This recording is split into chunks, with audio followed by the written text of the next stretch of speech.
Welcome to our building. We're very pleased to have you here.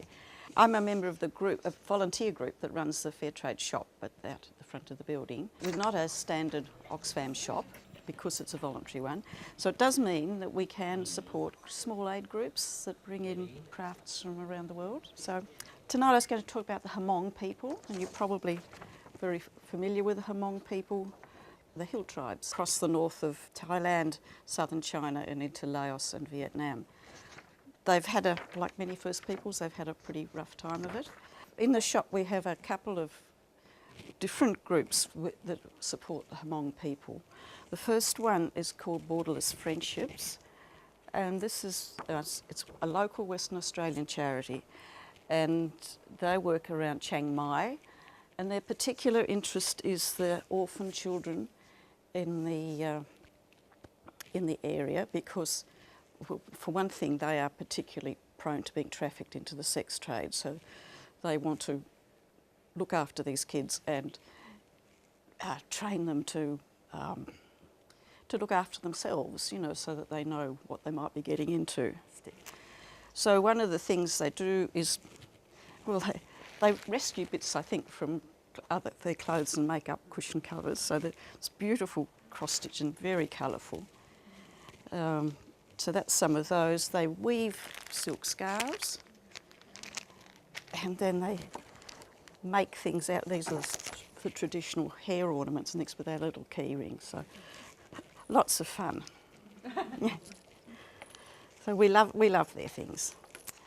Over to the east in Laos, the Hmong in Laos had a really rough time because they got totally involved with the conflict in Vietnam and also in the troubles in Laos before that.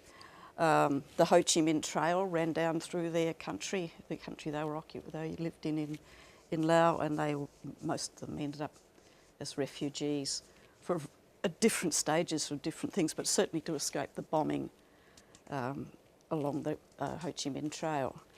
When they got into the refugee camps, they learnt some other activities, but they still do the beautiful cross stitch. But this cross stitch is really, really fine.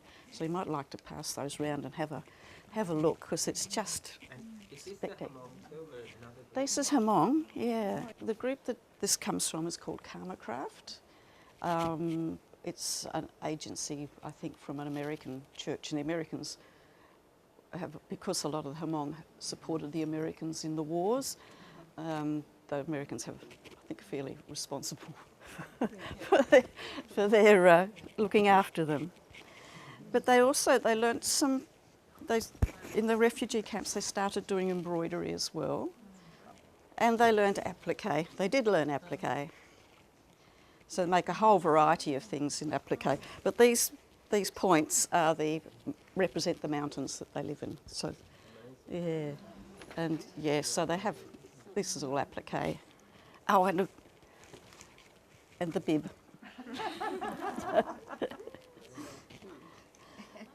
So the person who brings this stuff in from Cambodia, she belongs to the Alliance Church in Pinjarra, and it's the Alliance Church that runs the US Alliance Church that runs the project, the Karma Craft project. For some of the women involved in the project, it's the only cash income for their families. So it's very, very important. It's the only cash income they get. Everything else is barter. So, and they have little huts, and they do this incredibly fine work in the huts. So when you're browsing in our shop, look out for our Hmong things.